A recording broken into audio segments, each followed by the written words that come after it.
होगा। और निहार के लिए जाना पड़ता है तो उसके लिए वो क्या कर लेते हैं, प्रतिक्रमण रोज के रोज कर लेते हैं, उसकी भी आलोचना करते हैं, शुद्धि कर लेते हैं। बात समझ में आई? जहां तक संभव है शक्य अनुष्ठान, जो शक्य है, पॉसिबल है, संभव है, वो चर्या का पालन हमारे साधु करते हैं। जो उनके लिए आज पॉसिबल नहीं है उसको शास्त्रों में लिख दिया कि ऐसी ऐसी बातें नहीं करना, इतनी कठिन चर्या नहीं पालना कि जिसके कारण आकुलता हो जाए, जिसके कारण शरीर बीमार पड़ जाए, जिसके कारण हम फिर साधना से वंचित हो जाए, ऐसी कठिन चर्या नहीं करना। वो बातें हैं, अलग है, वो भी हम आपके लिए बताएंगे। किंतु आज हमने ये तीसरी बात सीखी है कि वो दूसरी बात ये बताई कि वो विहार करते हैं, पैदल नहीं करते, चप्पल भी वो नहीं पहनते हैं। क्यों नहीं पहनते? क्योंकि उन्हें कष्ट सहना है। क्या करना है? कर्मों की निर्जरा करने के लिए जो सहा जाता है, जो कष्ट सहा जाता है, उसे परिश्रम कहते हैं और उन्हें कष्ट सहना है। उन्हें चप्पल क्यों पहनी जाती है? चप्पल क्यों पहनते हैं? कांटे नहीं लगे, कंकर नहीं चुभे, या रास्ता बहुत गर्म है तो उससे बचने के लिए आप चप्पल पहनते हो, शूज पहनते हो। दिखावा बात की बात है। फिर उसमें कितना अच्छा शूज है, कितने के शूज है, कितने की चप्पल है, ये दिखावा बात की बात है। मूल बात क्या है पहनने की? कि हमारे लिए कांटे कंकर वगैरह ना चुभे, और दूसरी बात है कि रास्ते की गर्मी से हम बच जाएं। तो साधु लोग ये कष्ट सहन करने के लिए चप्पल नहीं पहनते हैं कि चुभेगा तो मैं उसे सहन करूंगा। बात समझ में आई? रास्ता गर्म है तो मैं उस रास्ते की गर्मी को सहन करूंगा। इसलिए तो केशलोच करते हैं कि जो केशलोच की गर्मी सहन कर ले, पूरा सिर गर्म हो जाता है केशलोच के पश्चात। जो सिर की गर्मी सहन कर सकता हो, पैर की क्यों नहीं सहन कर सकता? बात समझ में आ गई? तो वो इसलिए चप्पल नहीं पहनते कि उन्हें कष्ट सहना है, और दिन में ही विहार करते, रात में विहार नहीं करते। इस प्रकार की ये तीन मूल बातें आज हमने साधुओं के विषय में जानी। और भी बातें हैं कि वो पिछी यूज क्यों करते हैं, कमंडल उनके साथ क्यों होता है, शास्त्र जिनवाणी किस लिए होती है, और कौन से उपकरण उनके पास हो सकते हैं। ये बातें हम आपके लिए आगे के प्रसंग में बताएंगे कि पिछी क्यों यूज करते हैं, मोर के ही पंख क्यों होते हैं, और इससे क्या किया जाता है। ये सारी बातें अगली क्लास में हम आपके लिए बताएंगे। आज इतना ही। महावीर भगवान की जय।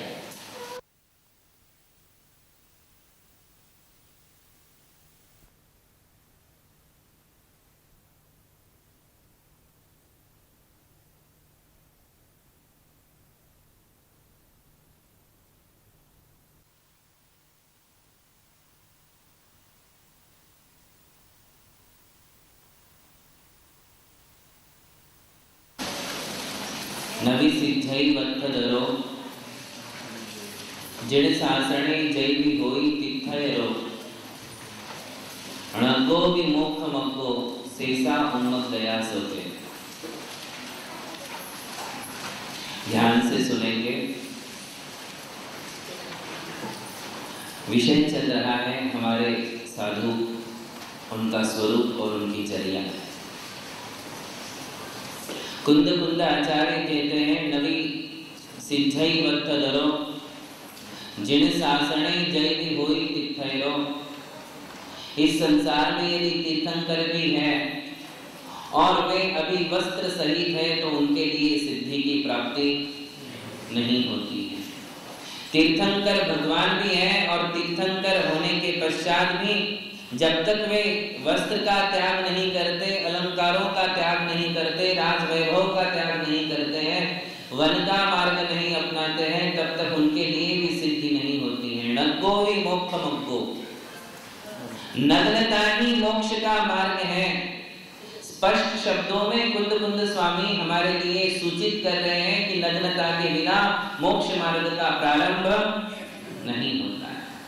हालांकि गृहस्थ के लिए सम्यक दर्शन हो जाता है, मोक्ष मार्ग का एक अंग उसके साथ जुड़ जाता है, किंतु जब तक सम्यक दर्शन, ज्ञान और चारित्र की एकता नहीं होती है तब तक साक्षात मोक्ष मार्ग प्रारंभ नहीं हो पाता है। और वह रत्नत्रय की त्रिवेणी बिना वस्त्रों का त्याग आत्मा में नहीं बह सकती है। रत्नत्रय, तीनों रत्नों की एकता, सम्यक दर्शन, ज्ञान और चारित्र, तीनों का आत्मा में एक साथ निवास तभी होगा, एक साथ प्रकटीकरण तभी होगा जब कोई मुमुक्षु भव्य जीव अपने तन से वस्त्र और अलंकारों का त्याग कर देता है, तीर्थंकर के शासन को अपनाता है और तीर्थंकरों की साक्षी से इस जैनेश्वरी दिगंबरी मुद्रा को धारण कर लेता है, तभी उसके लिए मोक्ष मार्ग प्रारंभ होता है। उसके बिना जितने भी मार्ग हैं वे सारे उन्मार्ग हैं। नग्नता के बिना यदि कोई मोक्ष प्राप्त करना चाहता है तो समझ लो कि वो वालू को पेल करके उसमें से तेल निकालना चाहता है। समझ लो कि वो बिना पेड़ के ही आकाश से फूलों की कामना कर रहा है। जैसे बालू को पेलने से तेल निकलने वाला नहीं है, उसी प्रकार वस्त्र सहित आत्मा में कभी अरिहंत और सिद्ध पद प्रकट होने वाला नहीं है, मोक्ष मिलने वाला नहीं है। आकाश के कभी फूल नहीं होते, फूल जब भी होंगे वो वृक्ष को ही लगेंगे। बस वैसे ही जब भी आत्मा को सिद्ध पद मिलेगा, ये सिद्ध पद रूपी फल जब भी लगेगा वो नग्न दिगंबर जैन मुनियों के ही पेड़ पर लगेगा, उसके बिना ये फल कहीं लगने वाला नहीं है। इसलिए स्पष्ट समझ लें कि नग्नता से ही मोक्ष मार्ग है। बिना मुनि बने आज तक किसी के लिए अरिहंत और सिद्ध पद की प्राप्ति नहीं हुई है। हमने वही विषय कल आपके लिए कहा था कि नग्नता अनिवार्य है और नग्नता का अर्थ है निर्विकारता। नग्नता का दूसरा अर्थ क्या है? नग्नता का अर्थ अश्लीलता नहीं है, असभ्यता नहीं है। नग्नता का अर्थ वासनाएं नहीं है, नग्नता का अर्थ है निर्विकारता। अंतर विषय वासना वर्ते, बाहर लोक लाज भय भारी। ताते परम दिगंबर मुद्रा, धर नहीं सके दीन संसारी। ऐसी दुर्धर नगन परिशह, जीते साधु शील व्रतधारी। तिनके बालक वत निर्भय, तिनके चरणन धोक हमारी। ऐसी 4 पंक्तियां 22 परिशहों में पढ़ने को मिलती हैं। क्या कहा उसमें? अंतर विषय वासना वर्ते, जिन लोगों के मन में विषय वासना है, काम वासना है, स्त्रियों को पुरुषों के प्रति, पुरुषों को स्त्रियों के प्रति जो वासनाएं होती हैं, अनुराग होता है, ऐसा वासी चित्त वाला मनुष्य कभी नग्न दिगंबर मुद्रा को धारण नहीं कर सकता है। जिसका मन निर्विकार है, बालकवत है, निर्भय है, यथाजात है, वही व्यक्ति कपड़ों का त्याग करके निर्विकार इस परम दिगंबर मुद्रा को धारण कर सकता है। 2 बातों को जीतना पड़ता है, एक है विषय वासना को जीतना और बाहर लोक लाज भय भारी, बाहर से लोक लज्जा को जीतना कि लोग क्या कहेंगे। लोग तो किसी को घोड़े पर बैठने भी नहीं देंगे और पैदल भी नहीं चलने देंगे। तुम घर में रहोगे तो भी तुम्हारी बातें होंगी और घर का त्याग करोगे तो भी तुम्हारी बातें होने ही वाली हैं। ये संसार का रिवाज है। वो एक तरफा बात करने वाला कभी संसार आपके लिए नहीं मिलेगा। दुनिया में दुतरफा बातें करने वाले ही लोग होते हैं। कितना भी अच्छा काम करो, कितने भी परोपकार के कार्य करो, कितना भी त्याग संयम साधना करो, कितनी भी समाज की सेवा करो, धर्म की सेवा करो, एक दुक्के तिक्के लोग तो आपको ऐसे मिलेंगे ही जो आपके कामों में बींग निकालने का काम करेंगे, जो आपके दोषों को ग्रहण करने वाले होंगे। ऐसे लोगों को नजरअंदाज करना चाहिए, ऐसे लोगों की तरफ ध्यान नहीं देना चाहिए, उनकी उपेक्षा करो और अपने रास्ते पर चलते जाओ। जो रास्ता तीर्थंकरों ने दिखाया है, जो रास्ता भगवान महावीर ने दिखाया है, उस रास्ते पर यदि परिपूर्ण रूप से यदि कोई चल रहे हैं तो कौन चल रहे हैं? साक्षात दिगंबर जैन मुद्रा को धारण करने वाले ये मुनिराज, जो भगवान महावीर के उद्देश्य का परिपूर्ण पालन कर रहे हैं, उनके दिखाए हुए रास्ते पर चल रहे हैं। और ऐसे मुनियों के लिए कोई कुछ भी कह सकता है, कोई प्रशंसा करेगा, स्तुति करेगा, कोई निंदा करेगा, कोई उनके लिए फूल चढ़ाएगा तो कोई उनके लिए पत्थर भी मारेगा। उपसर्ग करने वालों को भी दुनिया में कोई कमी नहीं थी। ये मत समझिए कि ये पंचम काल ही महादुखदायी है, ऐसे इस काल में ही खूंखार लोग समाज में होते होंगे, ऐसा जरूरी नहीं है। आज कौन ऐसा कोई आदमी है जो मुनियों के सिर पर जलती सेगड़ी रख दे? चौथे काल में ऐसे व्यक्ति थे। ऐसे कौन है जो गरम गरम लोहे की साकल मुनियों के तन पर ओढ़ दे? आज है कोई ऐसा? इतना तो कोई नहीं करता है, किंतु चौथे काल में ऐसे लोग थे। काल का दोष नहीं है, हर काल में सज्जन थे, हर काल में दुर्जन थे। ये दुनिया जब भी मिलेगी, सज्जन और दुर्जन दोनों का जमावड़ा आपको इस दुनिया में मिलेगा। केवल सज्जन लोगों का ही काल होता हो ऐसा आपको कभी नहीं मिलेगा। सज्जन होंगे वहां दुर्जन भी होंगे ही होंगे। इसलिए दुर्जनों की उपेक्षा करिए, उनकी सोच में अपनी सोच को मत मिलाइए, उनकी वचनों की तरफ ध्यान मत दीजिए। चलते हुए साधुओं को कई लोग कहते कि ये तो पाखंडी है, तो साधु सोचता है कि हाँ मैं पाखंडी हूं। पापम खंडयति इति पाखंडी, जो पापों का खंडन करता है वो पाखंडी। मैं तो रोज अपने पापों का खंडन करता हूं, ये तो पागल है।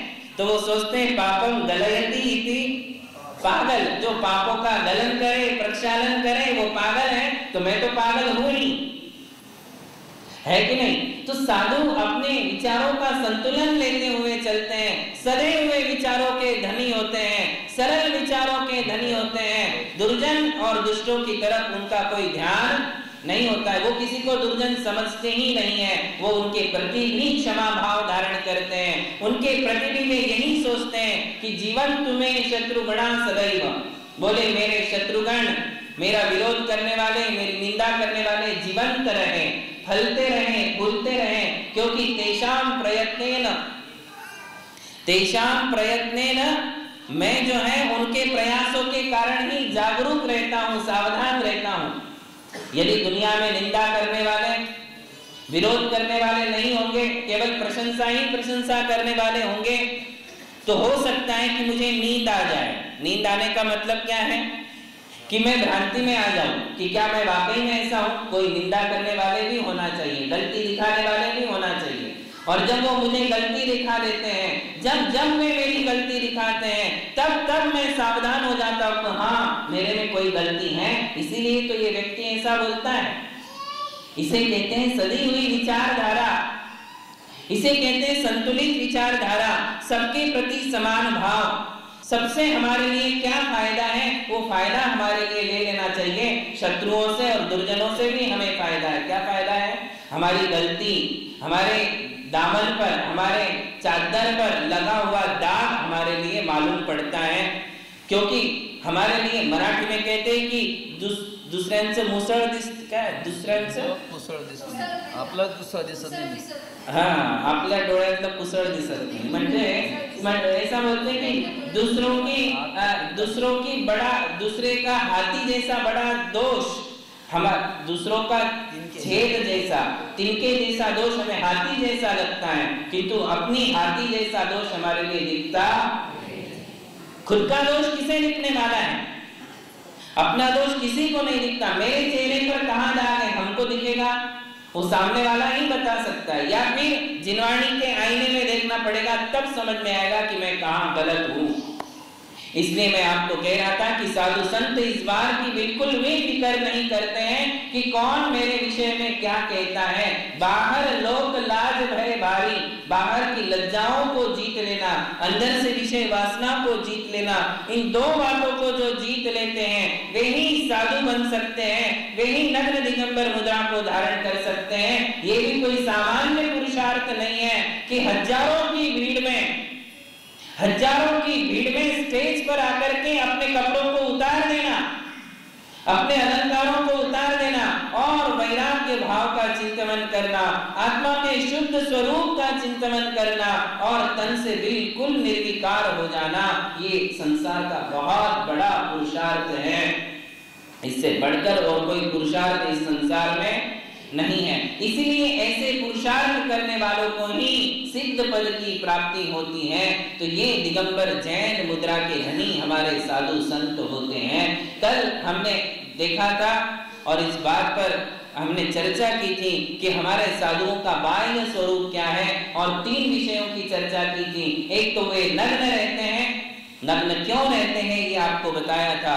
फिर कहा था कि वे केशलोंच करते हैं, क्यों करते हैं, कब करते हैं, कैसे करते हैं, इस बात की विवेचना हुई थी। और तीसरी बात बताई थी कि वे पैदल ही विहार करते हैं, रात में विहार नहीं करते हैं, पैदल ही विहार करते हैं, 4 हाथ की भूमि को देखते हुए ही विहार करते हैं। अब इसके आगे हम बढ़े कि और हमारे साधु संत कैसे होते हैं, तो कहते हैं एक बार दिन में ले आहार खड़े अलप निज पान में। कैसे करते हैं आहार? बोले एक बार दिन में एक ही बार आहार करते हैं, और वो भी एक मध्याह्न काल के पहले या मध्याह्न काल के बाद। 2 बेलाएं साधुओं के आहार के लिए मानी गई हैं। सूर्योदय के कितने मिनट बाद आहार करेंगे? पूरे 3 घंटे बाद। कितने?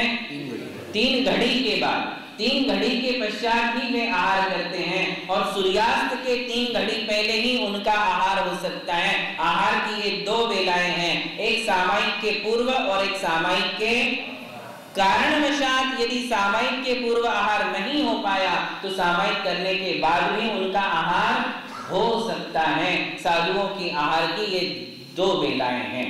एक ही बार लेंगे, दोनों बेलाओं में नहीं लेंगे, किसी एक बेला में एक बार आहार लेंगे, खड़े खड़े खड़े ही आहार लेंगे। अलप निज पान में, बोले अपनी ही हाथ में पानी पात्र कुटाहारा स्तेयांति परमाम गतिम। जो पानी पात्र वाले हैं ऐसे हमारे साधु हैं। इन सारे विषयों के रीजन है कि ऐसा क्यों, खड़े होकर के ही आहार क्यों लेते हैं, एक बार ही क्यों लेते हैं।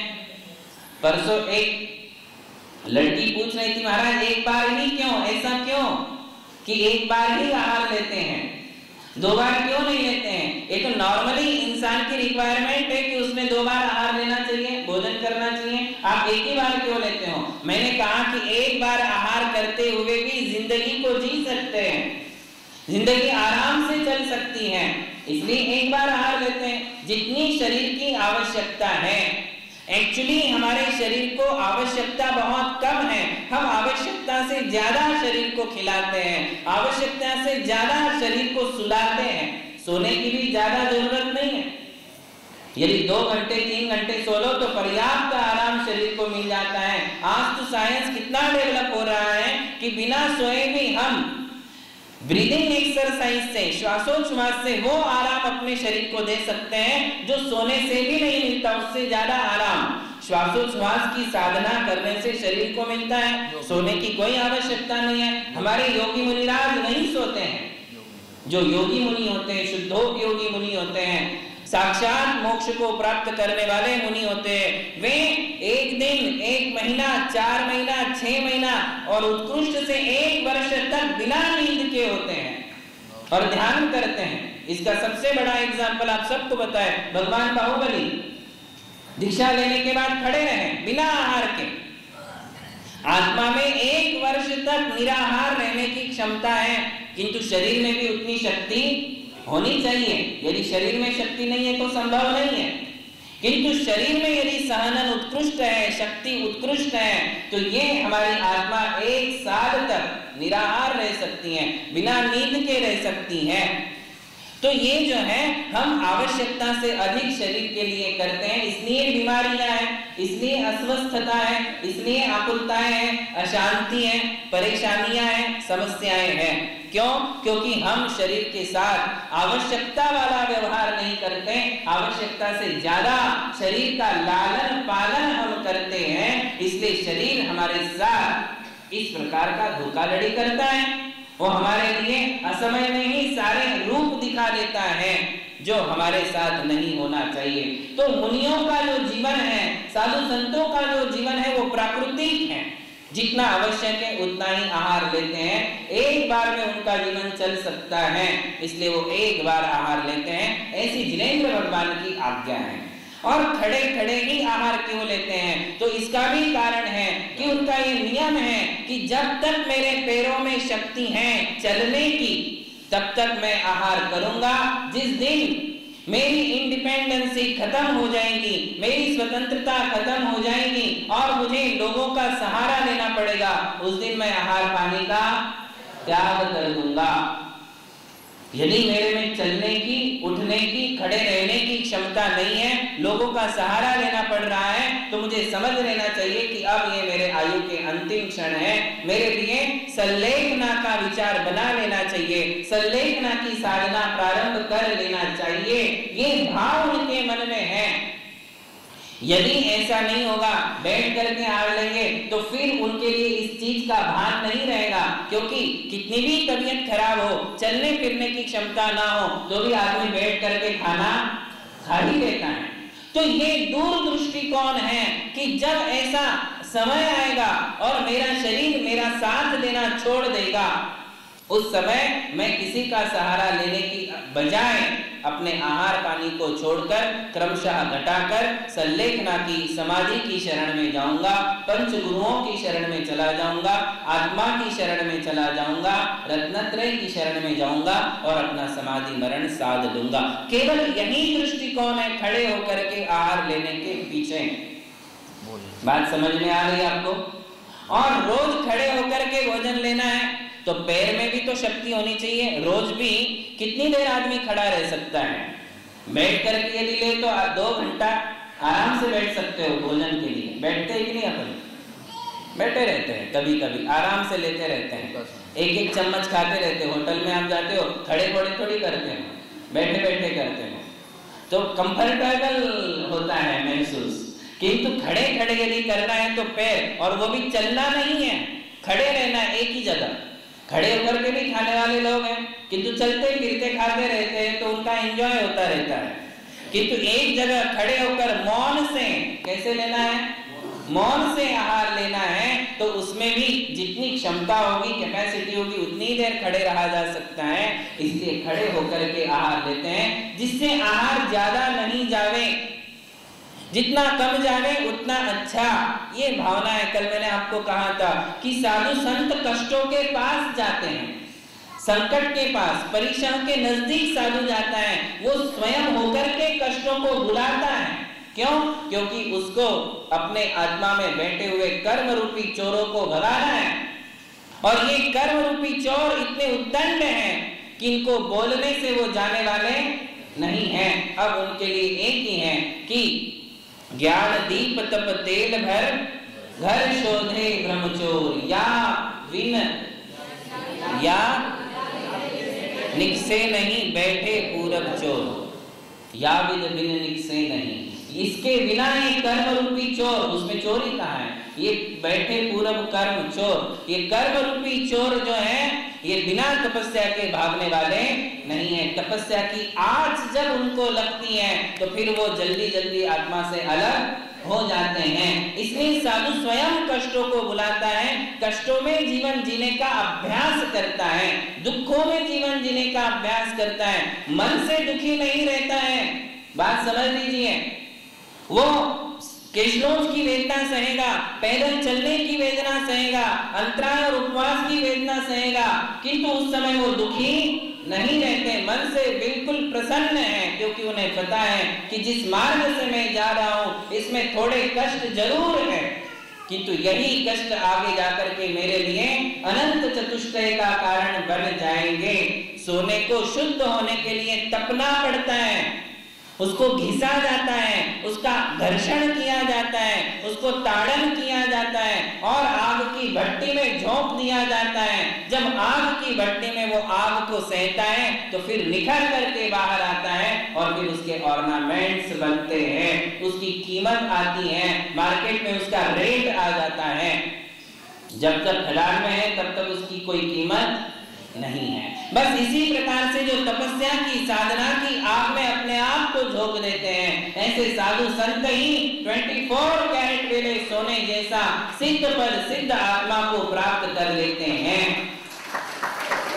तो ये बहुत आवश्यक क्रिया है। और जो लोग क्षणिक सुखों के पीछे भागते हैं, थोड़े सुख थोड़े सुखों के लिए प्रयास करते हैं, उनके मार्ग में आगे जाकर अनंत दुख होते हैं। नरक और निगोदिया पर्याय के दुख उनके लिए झेलने पड़ते हैं। इसलिए वर्तमान के थोड़े कष्ट सह लो, साधना के कष्ट, तपस्या के कष्ट, यही कष्ट तुम्हारे लिए आगे जाकर के नंदन वन, तुम्हारा जीवन को नंदन वन बना देंगे, तुम्हारे लिए स्वर्ग और मोक्ष के दर्शन कराएंगे। किंतु यदि वर्तमान में क्षणिक सुखों के पीछे उलझ गए तो ये क्षणिक सुख हमारे लिए कहां ले जाकर के पटकते हैं?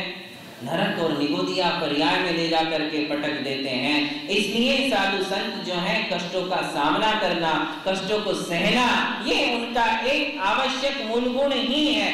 कष्टों को सहना 28 मूल गुणों से भी बड़ा मूल गुण है, तो वो कष्ट सहते हैं। अब हम आगे कहते हैं कि और हमारे साधु कैसे होते हैं। एक बार आहार लेते, खड़े खड़े ही लेते, हाथों में ही लेते। हाथ में क्यों लेते, बर्तन में क्यों नहीं लेते? क्योंकि परिग्रहता त्याग है, उनके पास बर्तन है ही नहीं, इसलिए वो हाथों में लेते हैं। और बर्तन यदि रख दिया तो फिर चॉइस वाली बात आ जाती कि इसके साथ इसको मिला लो, इसके साथ इसको मिला लो, है कि नहीं? अभी तो यहाँ कोई चॉइस वाली बात ही नहीं, तुम जो डालोगे सब मिक्स होने वाला है। तुम्हारा तो पेट में जाने के बाद मिक्स होता है, हमारा तो हाथ में ही मिक्स हो जाता है कि नहीं बात से? तो वो बर्तन क्यों नहीं यूज करते? बर्तन यदि रख दिया, बर्तन में यदि सारी चीजें रख दी, तो फिर सिलेक्ट कौन सा करना है और रिजेक्ट कौन सा करना है, ये दो बातें उसमें आ जाती हैं। फिर जो मन पसंद है वो हम लेकर के खाते हैं, और साधुओं को मन पसंद वाली बात नहीं है। जो जिनवाणी को पसंद है वही वो खाते हैं, जो मन को पसंद है वो नहीं खाते हैं। जिनवाणी ने जिसे भक्ष्य कहा है, जिनवाणी ने जिसे मान्य किया है, मान्यता दी है कि ऐसा ही भोजन करना है, वैसा ही भोजन वे करते हैं। साधुओं के भोजन का भी एक नियम बनाया गया है कि जहां तक संभव हो, कहते हैं कि यदि धूप के दिन है तो धूप के दिनों में साधुओं ने 2 भाग पानी और 1 भाग भोजन करना चाहिए, चौथा भाग खाली छोड़ देना चाहिए। महावीर भगवान की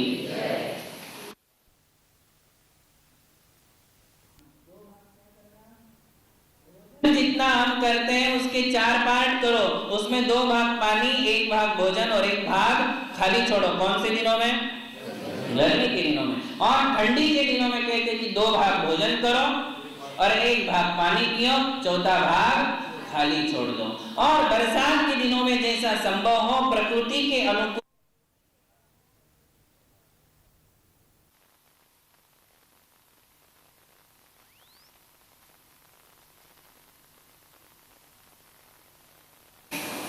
अपनी भूख में, अपने पेट में जितनी जगह है उस जगह के 4 भाग करना। 2 भाग क्या करना? भोजन जितना हम करते हैं उसके 4 पार्ट करो, उसमें 2 भाग पानी, 1 भाग भोजन और 1 भाग खाली छोड़ो। कौन से दिनों में? गर्मी के दिनों में। और ठंडी के दिनों में कहते हैं कि 2 भाग भोजन करो और 1 भाग पानी पियो, चौथा भाग खाली छोड़ दो।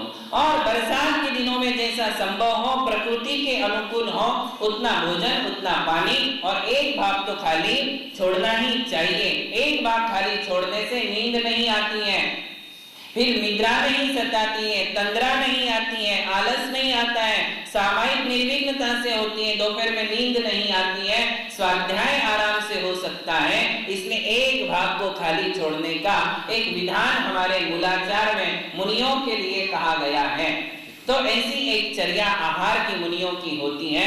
मांग कर कभी नहीं लेते हैं, किसी के घर फिक्स करके नहीं जाते हैं, डिमांड उनकी कुछ नहीं होती है, होटल का वो नहीं खाते हैं, बाहर का रेडीमेड नहीं खाते हैं। ये सारी बातें आज सिखानी पड़ती हैं। एक समय था जब साधु तुम्हारे लिए पूछते थे कि होटल का खाते हो क्या, और अब समय बदल रहा है, नई जनरेशन है, बच्चे ही साधु को पूछ लेते महाराज होटल का चलता है क्या।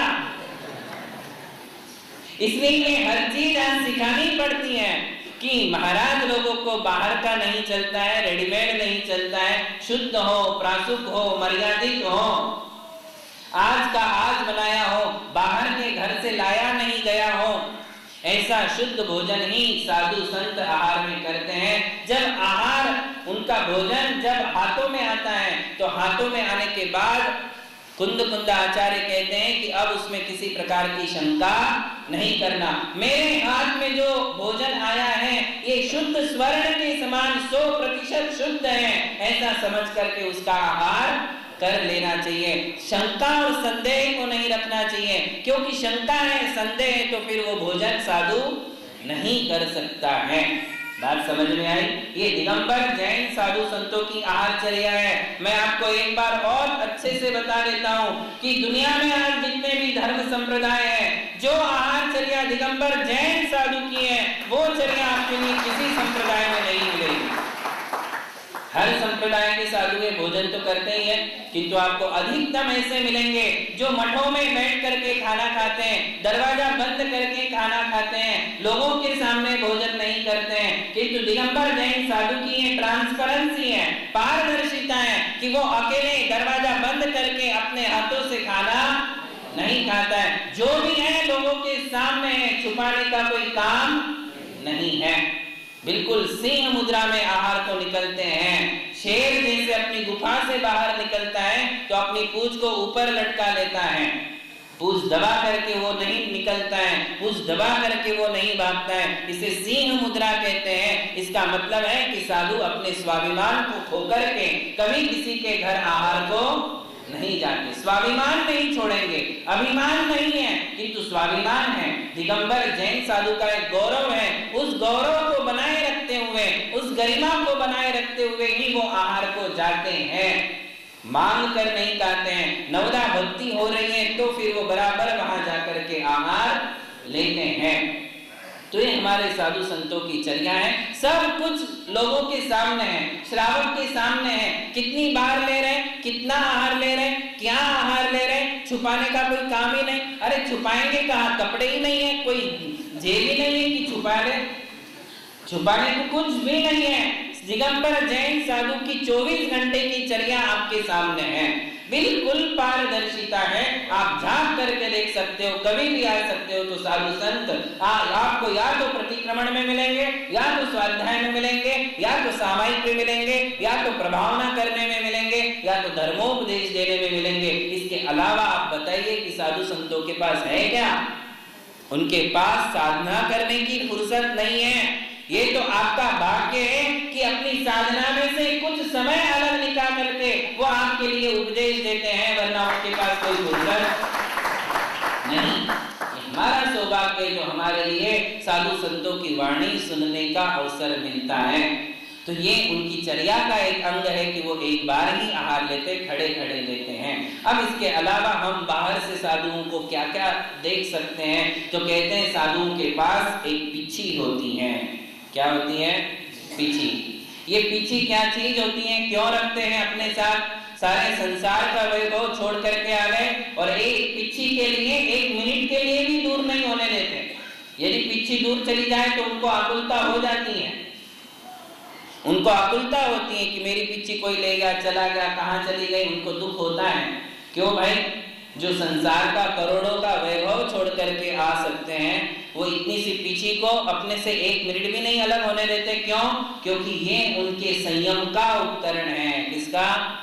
अहिंसा का उपकरण है। इसके बिना वो जी ही नहीं सकते हैं, बिना खाए पिए रह जाएंगे, किंतु पिछी के बिना एक पल भी नहीं रहेंगे। बिना खाए पिए 1 दिन, 2 दिन, 4 दिन भी रह जाएंगे, किंतु पिछी के बिना साधु का जीवन नहीं है।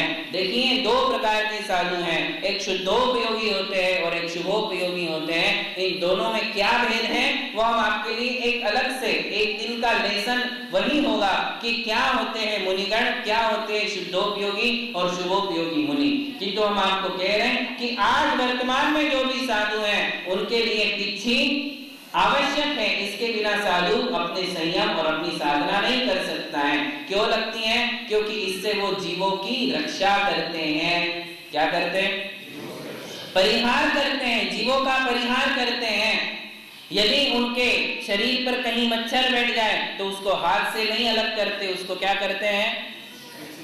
हाँ, बाहुबली जैसे साधु होंगे, शुद्धोपयोगी ध्यानी साधु, तो वो मच्छर नहीं, शेर भी आ जाएगा, शेर भी खा जाएगा तो भी अपनी जगह से नहीं रहेंगे, किंतु आज के साधुओं में उतनी शक्ति नहीं है। सहनन बहुत ज्यादा क्षीण हो चुका है और क्षीण होने के कारण आचार्य ने आज्ञा दी है कि अपनी पिच्ची का इस्तेमाल करो।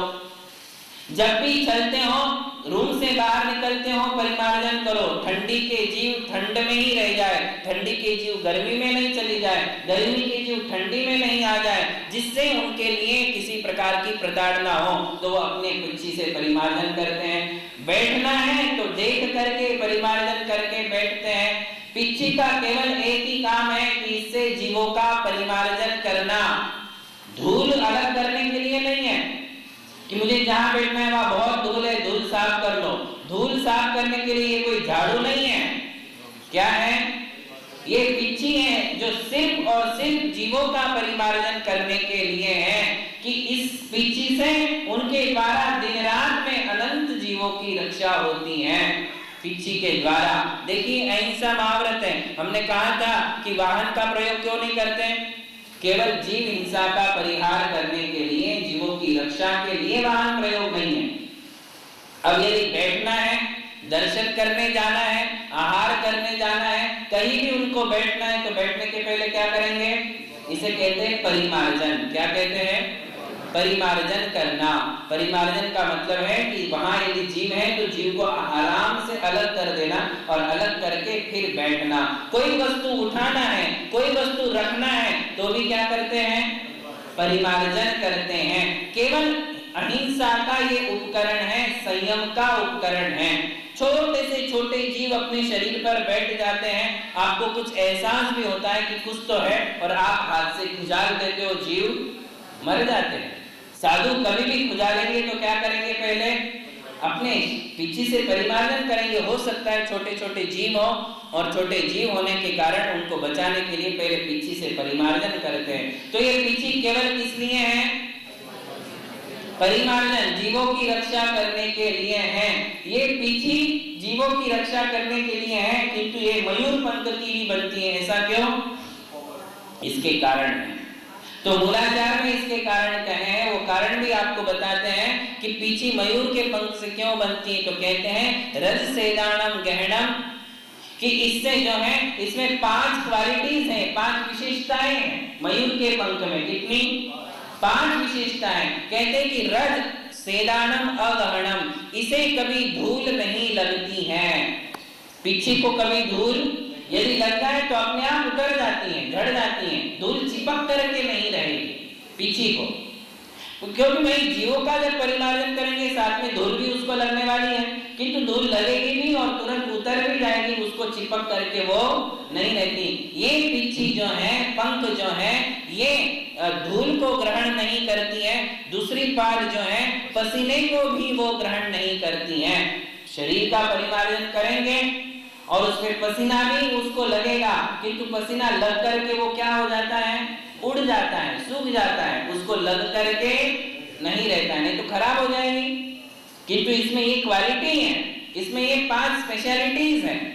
इसी के कारण इसी पंख की पिच्ची को हम प्रयोग करते हैं और कहते हैं कि ये जो पिच्ची है ये धूल को ग्रहण नहीं करती है, इसको पसीना नहीं लगता है, ये बहुत ही सॉफ्ट होती हैं, कोमल होती हैं। कैसी होती हैं? तीसरी खासियत, इतनी सॉफ्ट है कि इसको यदि हम आंखों में भी डाल देते हैं, आंखों में, हमारी पलकों का यदि बाल है, आंखों की पलक होती है, पलक का बाल भी यदि थोड़ा अंदर जाता है तो हमें चुभता है, वो भी चुभता है। ये उससे भी ज्यादा सॉफ्ट है, बहुत ज्यादा कोमल है, इसके लिए इसको आंखों में भी डाल दो तो भी ये चुभती नहीं, इतनी सॉफ्ट है। और सॉफ्ट होना जरूरी है क्योंकि जीवों की रक्षा करना है। जब उसको हम वहां से हटाएंगे तो इससे उसको अनुभव भी नहीं होगा, उसको फील भी नहीं होगा कि कुछ मुझे टच हो रहा है। सूक्ष्म से सूक्ष्म जंतु भी होगा तो पिच्ची से उसकी विराधना, इस पंख से उसकी विराधना नहीं होती, इसलिए ये बहुत सॉफ्ट है इसलिए। और चौथी इसमें खासियत है कि बहुत लाइट वेट है, हल्की है वजन में। कैसी है? रज सेदानम गहनम मद्दव सुकुमाल दा लहुत्ताय, बोले इसमें जो है लघुता, लघुता, लघुता का मतलब है बहुत ही इसमें हल्कापन है। साधुओं को 24 घंटा यूज करना है, 15 किलोमीटर चलते हैं, 20 किलोमीटर चलते हैं, यदि ये भारी हो जाए तो उनको दिक्कत हो जाएगी। ये बिल्कुल भारी नहीं, आप पकड़ के देखो बहुत हल्की है, आप भी संभाल सकते हो। ये तो ध्यान रखो, ये जितनी हल्की है उतनी वजनदार है, इसको हर कोई नहीं ले सकता है, वजनदार आदमी ही इसको उठा सकता है, वजनदार आदमी से ही ये हल्की चीजें उठ सकती है। जितनी हल्की उतनी ही भारी है। भारी यानी कैसी है? उसको लेने के लिए, उसको लेकर चलने के लिए बहुत बड़ा साहस लगता है, बहुत ही बड़ा साहस लगता है। बिना साहस जुटाए कोई बिच्छी को नहीं उठा सकता है। तुम 10-10 किलो की वस्तु उठा सकते हो, किंतु ये 500 ग्राम की वस्तु नहीं उठा सकते हो। कमंडल पकड़ करके चल सकते हो, कमंडल का वेट होता है 2 किलो 3 किलो का वेट हो जाता है, उसको लेकर के आप साधु संतों के साथ चलते हो, किंतु पीछे नहीं मिल सकती है। परसों हम ऐसे ही नीचे जा रहे थे, हमारे साथ शास्त्र था, तो हमने कहा भैया शास्त्र ले लो, तो एक ने शास्त्र ले लिया और दूसरा कहता है महाराज पीछे भी ले लो। नया लड़का था, बिल्कुल नया लड़का था, उसको लगा कि महाराज की हेल्प अब मैं करना है। एक ने कमंडल उठाया, एक ने शास्त्र उठाया, तो वो बिल्कुल नेचुरली बोल रहा था महाराज मैं ये पीछे ले लेता। उसको पता ही नहीं था कि पीछे ली जाती है नहीं ली जाती, कैसे ली जाती है।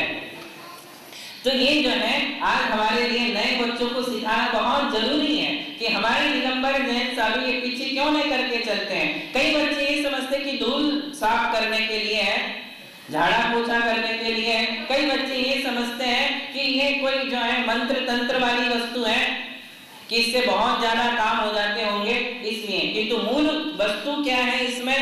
केवल ये संयम का उपकरण है, अहिंसा का उपकरण है, और ये मयूर पंख से बचते हैं। इससे आशीर्वाद भी दिया जाता है, आशीर्वाद इससे देते हैं, ये सेकेंडरी काम है। प्राइमरी काम क्या है? इससे जीवों की, अरे आप बताइए, यदि छोटे छोटे असंख्य जीवों की इससे रक्षा हो सकती है, तो आप जैसे मोटे लोगों की इससे रक्षा नहीं होगी? नहीं होगी, बिल्कुल होगी। जिसके माथे पर ये पीछी लग जाती है वो बहुत बड़ा सौभाग्यवान कहलाता है। जिस पीछी से अनंतानंत जीवों की रक्षा होती है वो पीछी द्रव्य मंगल मानी गई है। क्या मानते उसको? निक्षेप है, नाम स्थापना द्रव्य भाव। उसमें जैसे शरीर साधु का मंगल है। किसके कारण मंगल है? आत्मा के कारण। किसके कारण?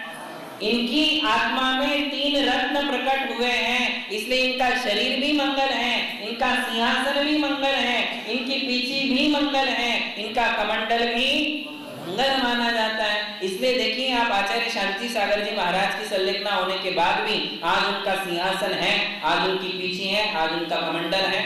उसके दर्शन होते हैं फलटन नगरी में आप जाओगे तो आज भी उनका सिंहासन है। वो सिंहासन पूजनीय है, द्रव्य मंगल है। कौन सा मंगल है? द्रव्य मंगल है। साधुओं की संलेखना होने के बाद उनके शरीर का अभिषेक होता है, उनकी शरीर की परिक्रमा होती है, उनके शरीर को भी पंचांग नमस्कार किया जाता है, जबकि आत्मा उसमें है ही नहीं। फिर भी ऐसा क्यों?